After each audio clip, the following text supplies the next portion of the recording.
So up to this point in the book of Acts, as we've been following along with Paul, he has been on the move, right? It's been all about his missionary journeys, going from one place to the next place to share the good news of Jesus.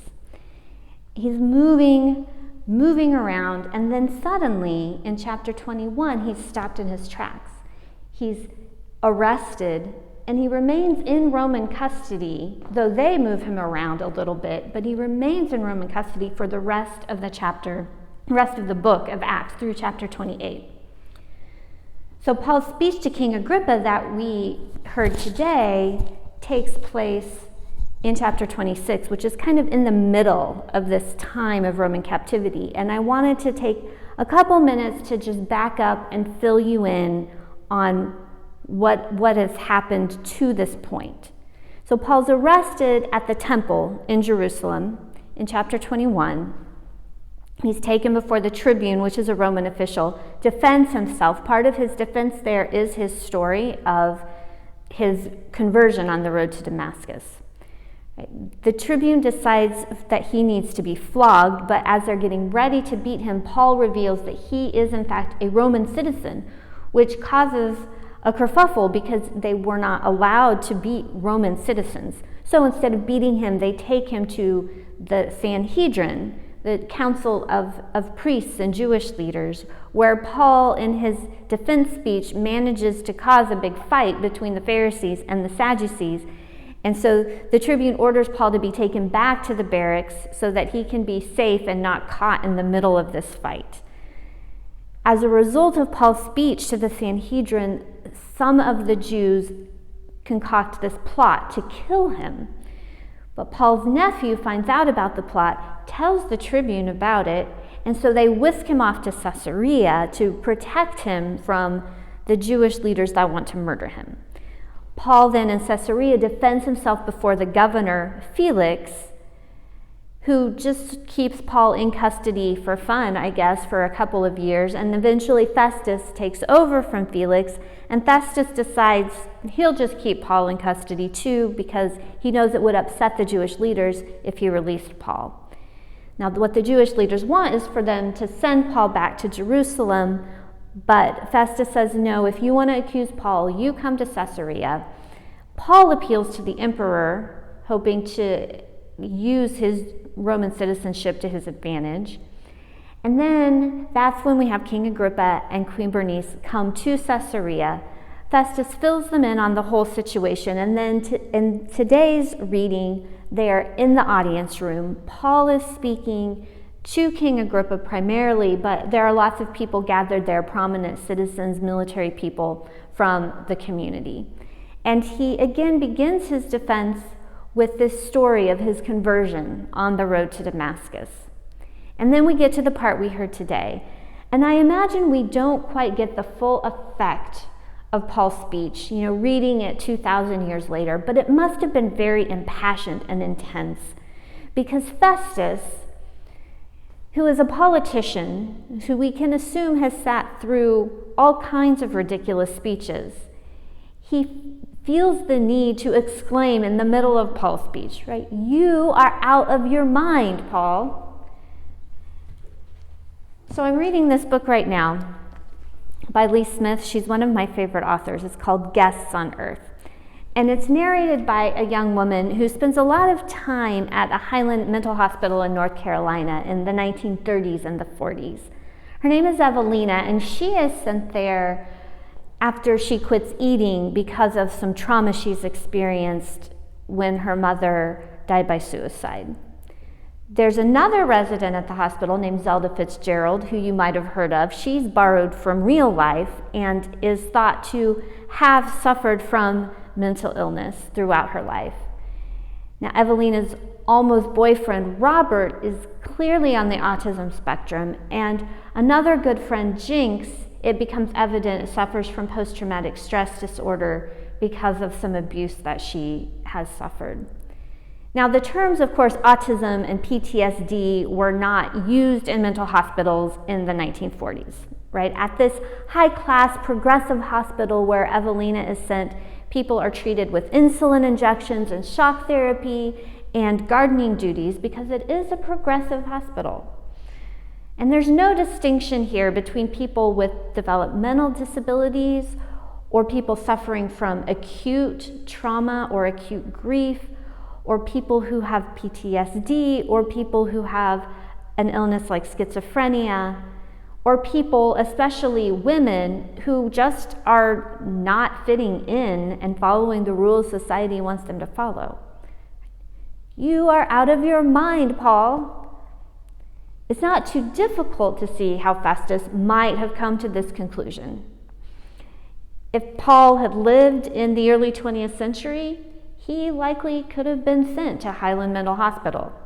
Right, to begin with, we have that conversion story that he keeps telling, this very sudden and erratic change from being an antagonist and persecuting people who follow Jesus to being one of the primary evangelists for the way of Jesus. Throughout Acts, we see Paul traveling from place to place. He can't quite settle down. We see him fighting with his companions. We see him insisting that a spirit is talking to him and giving him directions.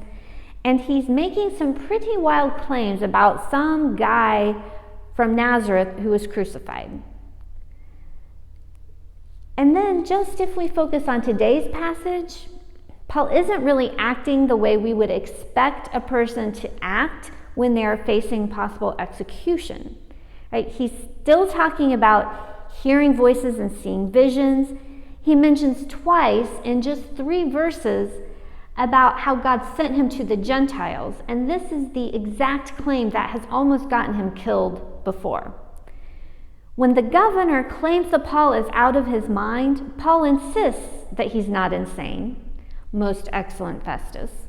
But then he goes on to say, the king is familiar with these things, that I can speak freely to him.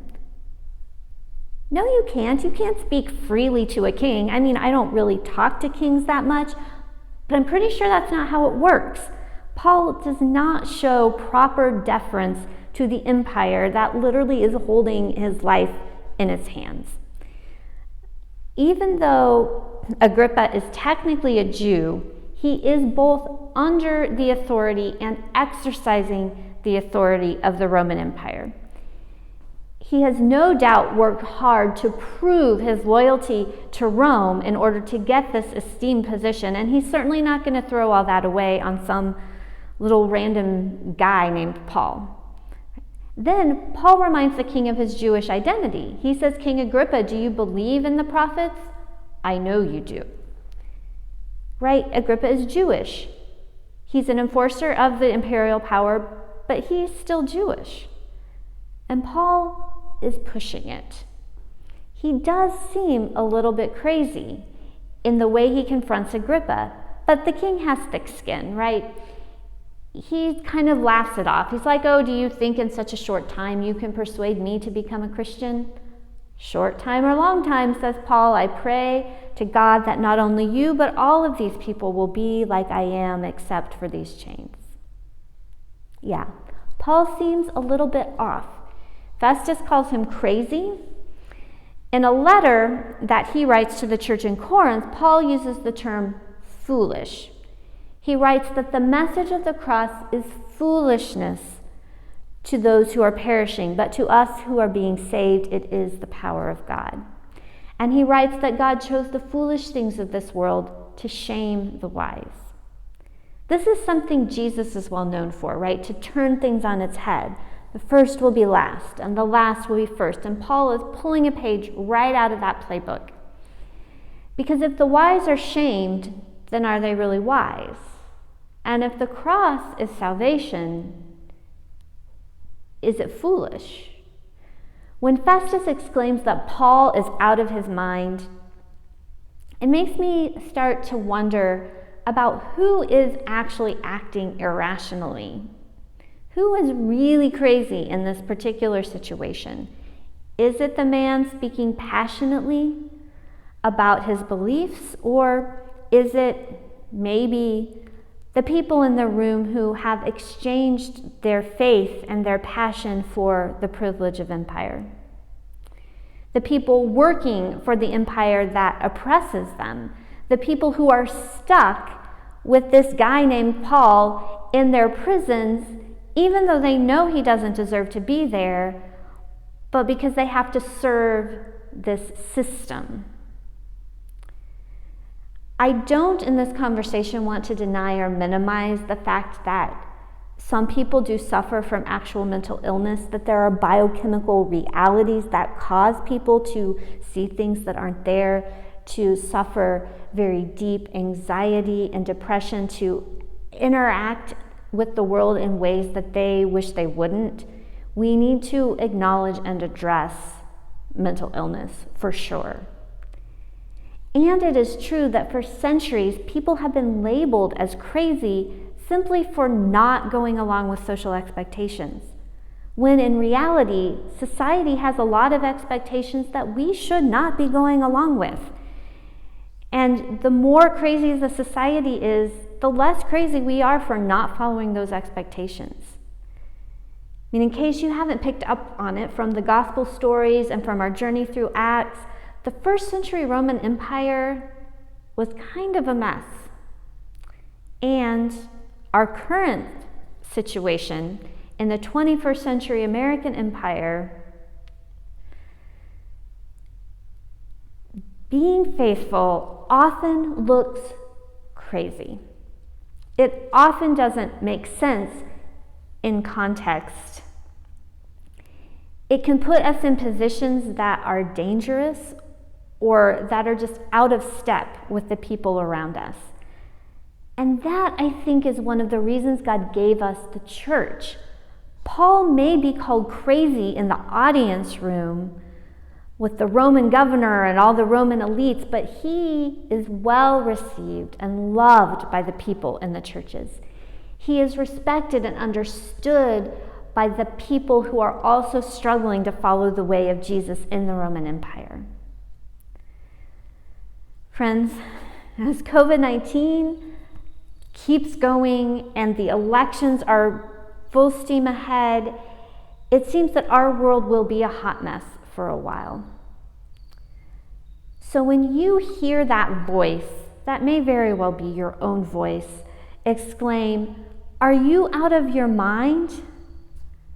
I pray you will remember that Paul, too, was called insane when he was just being faithful.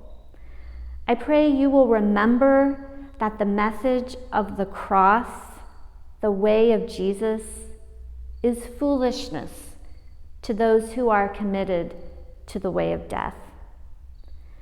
And I pray you will find comfort and encouragement in being part of this church community where we can all be crazy and faithful together. Amen.